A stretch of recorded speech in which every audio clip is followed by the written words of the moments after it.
If the steady drumbeat of news about violence and heartbreak in the Middle East is making you feel hopeless, you're not alone. But as Seth Doan discovered, a group of Israelis and Palestinians has come together, face to face, with one goal in common: peace. He's an engineer with a master's degree, but this is Eli Avidor's life's work now. Is this how you thought you'd be spending your retirement? I'll tell you, I do something I love. I really think it's important.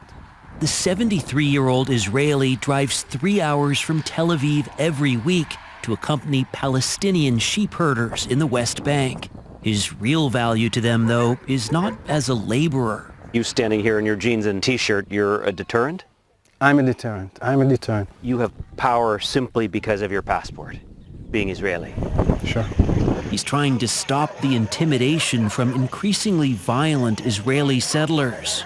You see the car there? They burnt it. By documenting their aggression and calling authorities as the settlers plant this flag ever closer. This is a war crime. We occupied this land. They tried to move the community out to the big villages so Israel can annex this area without the local people. I'm trying to stop it. B'Tselem, an Israeli human rights group, reports incidents of extremist settlers tormenting Palestinians are on the rise. He's there in order to drive all these people away. Avidor, a war veteran, is fighting a different sort of battle today, and he feels just as patriotic wearing this uniform, a t-shirt for Combatants for Peace, which has a straightforward goal. To spread the word that the other side is human, because you have to dehumanize in order to kill someone. Formed 18 years ago, the group began bringing together former combatants, former enemies, emphasizing community building and the all too rare approaches of dialogue and understanding. I learn about the Palestinians. I tell them my story, because what do they know? They meet violent settlers and they meet soldiers. That's the Israelis they know. I grew up just imagining the Israelis or the Jewish as a one person who has holding a gun and just want to take everything that I have. Tariq Sadair joined from the Palestinian side with his uncle Ahmed Al-Halou, who says his own fear and hatred of Israelis sparked desire for revenge. I start to create it myself to be a strong fighter. By the time he was 10, Al-Halou says he was burning tires and throwing rocks.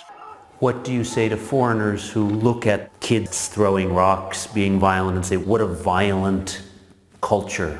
Listen, we are not violent people, but our life forced us to be like this. As a teen, he joined Hamas. Did you ever think about picking up weapons, arms? Maybe in that time, yeah. Maybe if I got a chance to be a suicide bombing, maybe I will agree to, yes. You would have been a suicide bomber? Yeah. But over time, he was exposed to different ways of thinking among other Palestinians. While the Oslo Peace Accords were being signed.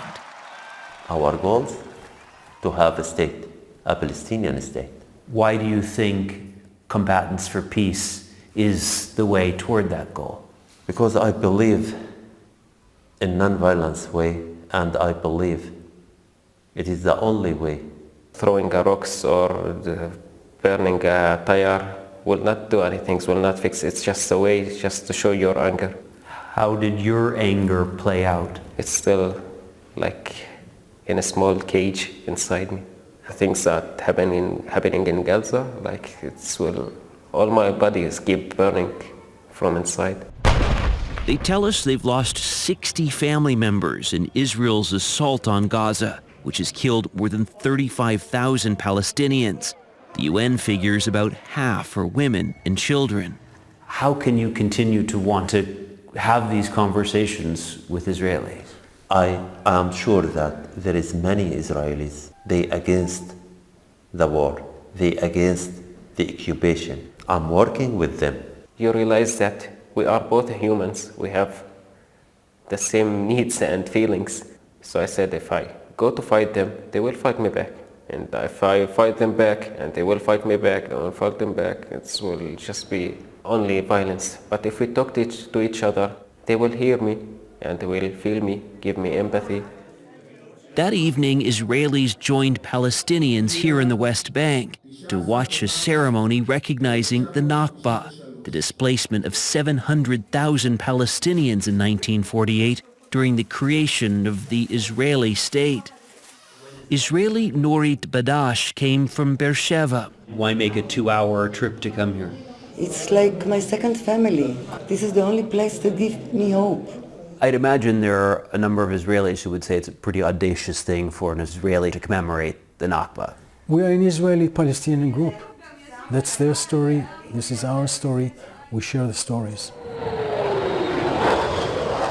He invited us to join him at a military cemetery in Tel Aviv on Israel's Memorial Day. Every Gareb is a soldier.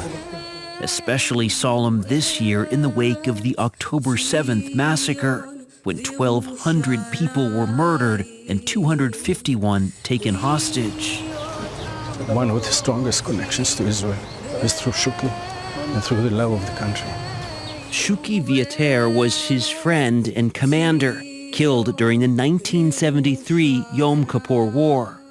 Every some years we have new fallen, new conflict, new dead, the violence keep on, and that's why I'm trying to work with the other side to find a solution without violence. A siren sounds each Memorial Day, and for 2 minutes much of Israel halts to reflect on lives lost. Combatants for Peace stages its own commemoration on this day, recognizing the loss on both sides. Last year, 15,000 people attended. This year's event was smaller due to the war.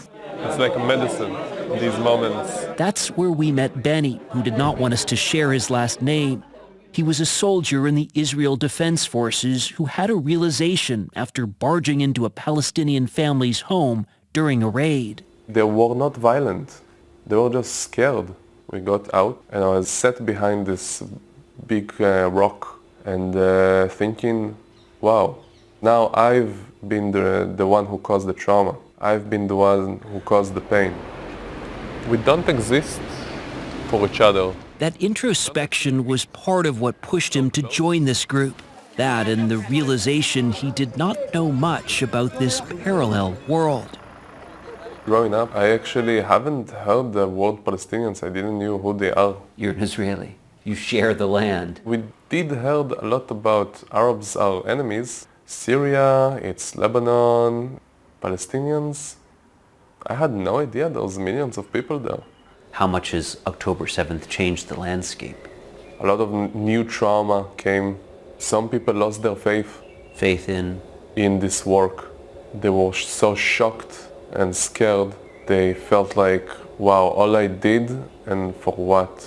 Just more pain came out. But for some, it has strengthened resolve. I cannot play on the beach, enjoying my life, when I know what is happening in the occupied areas under my name, my taxes. Even if the effect is minimal, I feel I have to do it. This is a purpose. Eli Avidor found purpose out here among the Palestinian shepherds and maintains hope, knowing through history humankind has emerged from the darkest periods. This is inhuman, to kill 40,000 people. How can we look at the mirror? But you know, there was World War II. We got over it. 100 years war between France and Germany. Apartheid in South Africa. There's hope and things can change.